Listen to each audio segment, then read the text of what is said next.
السلام علیکم ورحمۃ اللہ وبرکاتہ۔ اللہم صلی علی محمد وعلی آل محمد وبارک وسلم۔ انسان اول یعنی حضرت آدم علیہ السلام کے متعلق قرآن عزیز نے جو حقائق بیان کیے ہیں، ان کے تفصیلی تذکرہ سے پہلے یہ واضح ہو جاتا ہے کہ ضروری ہے کہ انسان کے عالم وجود میں آنے کا مسئلہ آج علمی نقطہ نگاہ سے بحث کا ایک نیا دروازہ کھولتا ہے، یعنی ارتقاء کا یہ دعویٰ ہے کہ موجودہ انسان اپنی ابتدائی تخلیق و تکوین ہی سے انسان پیدا نہیں ہوا، بلکہ کائنات ہست و بود میں اس نے بہت سے مدارج طے کر کے موجودہ انسانی شکل حاصل کی ہے، اس لیے کہ مبدع حیات نے جمادات و نباتات کی مختلف شکلیں اختیار کر کے ہزاروں لاکھوں برس بعد درجہ بدرجہ ترقی کر کے اول نمونہ پانی کی جونگ کا لباس پہنا، اور پھر ایسی ہی طویل مدت کے بعد حیوانات کے مختلف چھوٹے بڑے طبقات سے گزر کر موجودہ انسان کی شکل میں وجود پذیر ہوا۔ اور مذہب یہ کہتا ہے کہ خالق کائنات نے انسان اول یعنی حضرت آدم علیہ السلام کی شکل میں ہی پیدا کیا، اور پھر اس طرح ایک جنس مخلوق حوا کو وجود دے کر کائنات ارض پر نسل انسان کا سلسلہ قائم کیا، اور یہی وہ انسان ہے جس کو خالق کائنات نے عالم مخلوق پر برتری اور بزرگی یعنی اشرف المخلوقات بنایا، اور امانت الہی کا برگراں اس کے سپرد فرمایا، اور کل کائنات اس کو ہاتھ میں مسخر کر کے خلافت و دانیت الہی کا شرف اس کو بخشا۔ لقد خلقنا الانسان فی احسن تقویم، بلا شبہ ہم نے انسانوں کو بہترین اندازہ سے بنایا ہے۔ بے شبہ ہم نے نسل آدم کو تمام کائنات پر بزرگی اور برتری بخشی۔ انی جاعل فی الارض خلیفہ، میں زمین پر آدم علیہ السلام کو اپنا خلیفہ بنانے والا ہوں۔ ہم نے بار امانت کو آسمانوں اور زمین پر پیش کیا تو انہوں نے کل کائنات امانت الہی کے بار کو اٹھانے سے انکار کر دیا اور اس سے ڈر گئے۔ انسان نے اس بار گراں کو اٹھا لیا۔ اب غور طلب بات یہ ہے کہ ارتقاء اور مذہب کے درمیان اس خاص مسئلے میں علمی تضاد ہے یا تطبیق کی گنجائش نکل سکتی ہے، خصوصاً جب کہ علم اور تجربے نے یہ حقیقت اشغاف کر دیا ہے کہ دینی اور مذہب حقائق اور علم کے درمیان کسی بھی موقف پر تضاد نہیں ہے، اور اگر ظاہر سطح میں کہیں ایسا نظر بھی آتا ہے تو وہ علم کے بعض حقائق مستور ہونے کی وجہ سے نظر آتا ہے، کیونکہ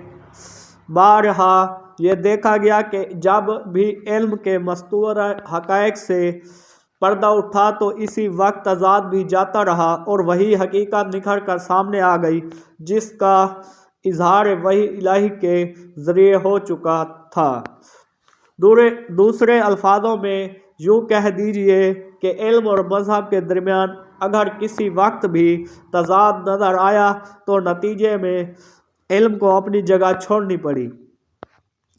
اور وحی الہی کا فیصلہ اپنی جگہ اٹل رہا۔ اسی بنا پر اس جگہ بھی قدرتی طور پر یہ سوال سامنے آ جاتا ہے کہ اس خاص مسئلہ میں حقیقت حال کیا ہے اور کس طرح ہے۔ جواب یہ ہے کہ اس موقف پر علم ارتقاء اور مذہب کے درمیان تضاد نہیں ہے، البتہ یہ مسئلہ چونکہ دقیق نقطہ سبخیوں کا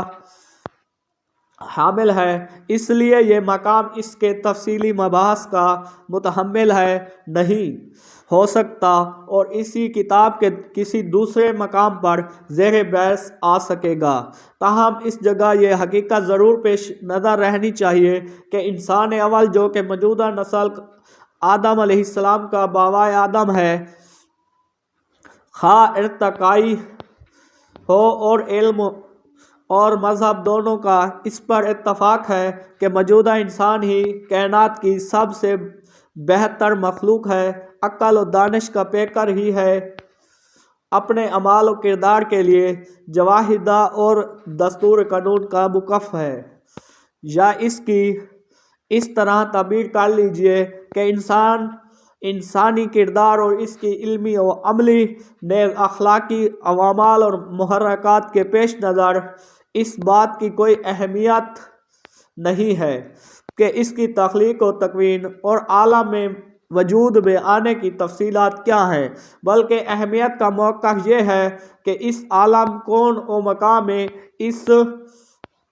کا وجود یوں ہی بے معنی اور بے مقصد وجود میں آیا ہے، اور یا اس کی ہستی اپنے اندر عظیم مقصد لے کر وجود پذیر ہوئی ہے؟ کیا اس کے افعال و اقوال اور کردار اور گفتار کے ساتھ لا یعنی ہے؟ کیا اس کی مادی اور روحانی قدریں سب محمل اور بے نتیجہ ہیں، یا بیش باثمرات کی حامل اور پراز حکمت ہے؟ اور کیا اس کی زندگی اپنے اندر کوئی روشن و تابناک حقیقت رکھتی ہے، یا تیرا تاریک مستقبل کا پتہ دیتی ہے، اور اس کا ماضی اور حال اپنے مستقبل سے بے بہرہ ہے؟ پس اگر ان حقائق کا جواب نفی میں نہیں بلکہ اثبات میں ہے، تو پھر قدرتی طور پر یہ تسلیم کرنا ہی ہوگا کہ اس کی کیفیت پیدائش پر بحث کی بجائے اس کے وجود کے مقصد پر پوری نگاہ رکھی جائے، اور یہ تسلیم کیا جائے کہ اس انسان اشرف المخلوقات ہستی کا وجود بلا شبہ مقصد و عظیم کا پتہ دیتا ہے، اس لیے کہ اس کی اخلاقی قدروں کا ضرور کوئی مثال اعلیٰ اور اس کی تخلیق کی کوئی غایت ہے۔ قرآن عزیز نے اس لیے حضرت انسان سے متعلق مثبت اور منفی ہر دو پہلو کو واضح کر کے انسانی ہستی کی عظمت کا اعلان کیا ہے اور بتلایا ہے کہ خالق کائنات کی قدرت تخلیق و تکوین میں انسان کی تخلیق احسن تقویم کا درجہ رکھتی ہے، اور اسی وجہ سے وہ تمام کائنات کے مقابلے میں تکریم و تعظیم کا مستحق ہے، اور اپنے احسن تقویم اور لائق تکریم ہونے کی بنا پر بلا شبہ وہی امانت الہی کا علم بردار ہے، خلیفہ اللہ کے منصب پر فائز ہے، خلیفۃ اللہ کا حق رکھتا ہے، اور جب یہ سب کچھ اس میں وایت ہے تو پھر یہ کیسے ممکن تھا کہ اس کی ہستی کو یوں ہی بے مقصد اور بے نتیجہ چھوڑ دیا جائے؟ کیا خیال رکھتا ہے انسان کہ چھوٹا رہے گا بے قید؟ اور ضروری ہے کہ عقل و شعور کے اس پیکر کو تمام کائنات سے ممتاز بنا کر نیک و بد کی تمیز عطا کی جائے، اور برائی اور پرہیز اور بھلائی کے اختیار کا مکلف بنایا جائے۔ اللہ تعالیٰ نے انسان کو پیدا کیا اور پھر نیک و بد کی راہ دکھائی، پھر ہم نے انسانوں کو دونوں راستے نیک و بد کے دکھلا دیے۔ غرض قرآن عظیم کی تکبیر، دعوت اور امر و نہی اور رشد و ہدایت کا مخاطب اور مباد کا محور مرکز صرف یہی ہستی ہے جس کو انسان کہتے ہیں، اور یہی وجہ ہے کہ قرآن عزیز نے انسان اول کی تخلیق کی کوائف و تفصیلات کو نظر انداز کر کے اس کے مباد و مہمات کے مسائل ہی کو اہمیت دی ہے۔ ذکر آدم علیہ السلام سے متعلق قرآنی آیات ہے۔